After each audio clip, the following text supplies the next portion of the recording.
everyone, this is me Sakshi from DITM College. Last video में हमने planning की meaning, definition, उसकी characteristics और उसकी इंपॉर्टेंस कवर की थी।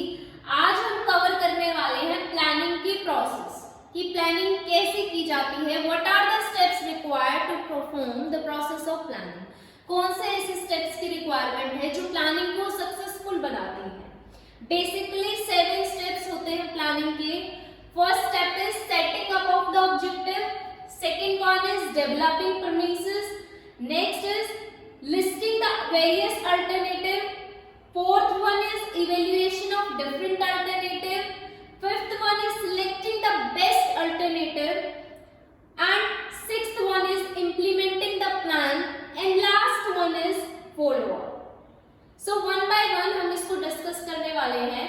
फर्स्ट है सेटिंग अप द ऑब्जेक्टिव। हमने मैनेजमेंट के फंक्शन पढ़े। मैनेजमेंट के फंक्शन में से एक फंक्शन है planning and it is the primary function. जैसे प्लानिंग एक प्राइमरी फंक्शन है मैनेजमेंट का, कि बिना प्लानिंग जो अदर फंक्शन है मैनेजमेंट के वो परफॉर्म नहीं कर सकते, ऑर्गेनाइजिंग नहीं हो सकती, स्टाफिंग नहीं हो सकती, डायरेक्टिंग नहीं हो सकती, कंट्रोलिंग नहीं हो सकती। Same with setting up the objective. ये कौन सा है? प्राइमरी स्टेप है। It is the primary and main step of planning process. बिना इसके जो अदर स्टेप्स हैं वो हम परफॉर्म नहीं कर सकते। ऑब्जेक्टिव क्या होते हैं? टारगेट होते हैं। जब भी हम ऑब्जेक्टिव को डिटरमाइन करें तो हम अपने रिसोर्सेज को ध्यान में रखते हुए हमें ऑब्जेक्टिव को डिफाइन करना चाहिए। बिना ऑब्जेक्टिव के ऑर्गेनाइजेशन एग्जिस्ट नहीं कर सकती। मैं अगर कोई बिजनेस स्टार्ट कर रही हूँ, मेरा कोई मोटिव नहीं है, मेरा कोई टारगेट नहीं है, मेरा कोई ऑब्जेक्टिव नहीं है, इट मींस वो बिजनेस भी एग्जिस्ट नहीं कर सकता। ऑब्जेक्टिव एक मोटिवेशन का काम करता है to run the business organization और to do any work effectively और एफिशिएंटली। सो ऑब्जेक्टिव क्लियर होना चाहिए, मेजरेबल होना चाहिए। फॉर एग्जाम्पल हमने ऑब्जेक्ट बनाया कि हमें 1 करोड़ सेल्स करनी है अपनी कंपनी की। हमारे पास रॉ मटेरियल नहीं है इतना प्रोड्यूस करने के लिए और हमने टारगेट बनाया 1 करोड़ सेल करने का। इट मींस हमने ऑब्जेक्टिव अपने रिसोर्सेज को ध्यान में रखते हुए नहीं बनाए। That will not be acceptable. Objective हमेशा हम अपने गिवन रिसोर्सेज को ध्यान में रखते हुए बनाए। Next step is developing premises. Developing premises में क्या आएगा? प्रीमाइसेस क्या होती हैं? assumptions। These are the basic assumptions। Planning किसके लिए की जाती है? फ्यूचर के लिए की जाती है एंड फ्यूचर इज अनसर्टेन। तो हम आने वाले टाइम में कुछ ना कुछ बेसिक assumption लेकर के चलते हैं, जैसे कि आने वाले टाइम में इंटरेस्ट रेट इतना होगा, रॉ मटेरियल का प्राइस इतना होगा, कैपिटल पे इंटरेस्ट हमें इतना मिलेगा, हमारे जो रॉ मटेरियल के प्राइसेस है वो हाई होंगे या लो होंगे। These are the basic assumption जो हम अपने ऑब्जेक्टिव के साथ लेकर के चलते हैं। नेक्स्ट स्टेप पे आते हैं लिस्टिंग द वेरियस अल्टरनेटिव। हम क्या करेंगे? उस ऑब्जेक्ट को पूरा करने के लिए कौन कौन से अल्टरनेटिव हैं, कौन कौन से तरीके हैं वो आइडेंटिफाई करेंगे। फॉर एग्जाम्पल मुझे कॉलेज से घर तक जाना है। मुझे कॉलेज से, ये मेरा कॉलेज है और ये मेरा घर है, मुझे कॉलेज से घर तक जाना है। उसके 4 रास्ते मैंने आइडेंटिफाई किए कि इन रास्तों से मैं कॉलेज जा सकती हूँ। ठीक है। सेल, अगर हमें सेल 1 करोड़ करनी है, वो सेल हमें कैसे बढ़ानी है, उसके अलग अलग तरीके हो सकते हैं कि हम पर्सनल सेलिंग कर सकते हैं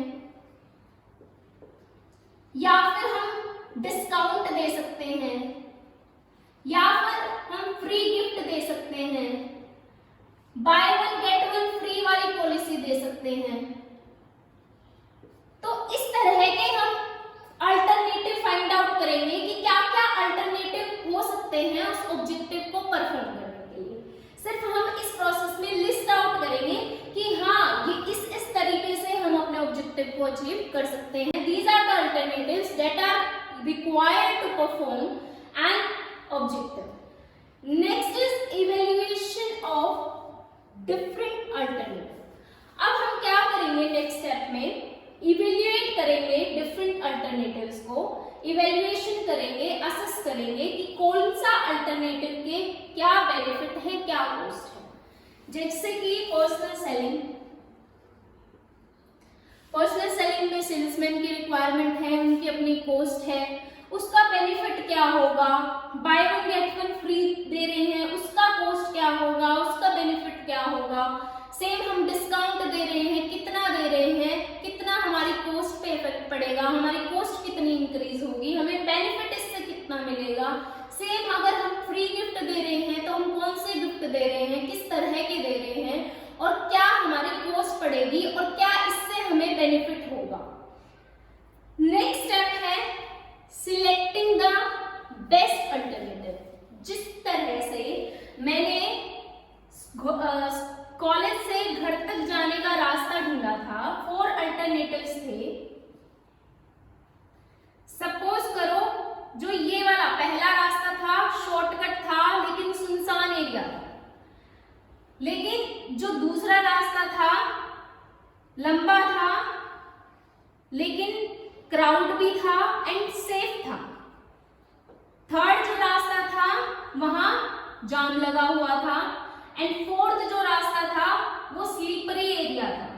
तो मैं कौन सा, मैंने सबको असेस कर लिया, इवेल्युएट कर लिया, इनको भी मैंने इवेल्युएट कर लिया कि किसकी क्या कॉस्ट पड़ रही है, किसका क्या बेनिफिट है। जो मुझे मोस्ट बेनिफिट अल्टरनेटिव लगेगा वो मैं चूज करूंगी। सपोज करो डिस्काउंट वाला जो ऑप्शन था सबसे बेस्ट ऑप्शन था, उसकी कॉस्ट सबसे कम थी और बेनिफिट सबसे ज्यादा था, तो हम ये वाला जो ऑप्शन है वो चूज कर लेंगे। तो हमारा 5th स्टेप कंप्लीट होगा। Next step is implementing the plan. अब हमने ये जो प्रोसेस की थी, अब इसको इंप्लीमेंट करने की बारी आएगी। जो हमने डिस्काउंट वाला ऑप्शन चूज किया था उसको इंप्लीमेंट कर देंगे, लगा देंगे, ठीक है, उसको फुल एक्शन में लेके आएंगे, उसको परफॉर्म करना स्टार्ट कर देंगे, उसके लिए पॉलिसीज बनाना स्टार्ट कर देंगे। Next and last one is follow up. Most of the student forget कि ये भी एक स्टेप होता है प्लानिंग में। फॉलो अप में क्या होता है, सपोज करो हमने एक ऑब्जेक्टिव बनाया कि मैं सीए बनूंगा या सीएस बनूंगा या मैनेजर बनूंगा, उसके लिए हम एक्टिविटीज प्लान भी कर रहे हैं, लेकिन हम पढ़े जा रहे हैं, बीच में अपनी जो परफॉर्मेंस है उसको एसेस नहीं कर रहे कि मैं कहाँ स्टैंड कर रहा हूँ, क्या जो मैं पढ़ रहा हूँ अकॉर्डिंग टू द सिलेबस है या नहीं है, अकॉर्डिंग कुछ चेंजेस तो नहीं हो रहे। What are the changes required to perform in planning, क्या चेंजेस लाने की जरूरत है, अकॉर्डिंगली मैं ठीक काम कर रहा हूँ या नहीं। तो ये क्या होता है, follow up. So these are the basic 7 steps that is required in planning process. Hope कि आप लोगों को ये सब समझ आ गया होगा। Thank you.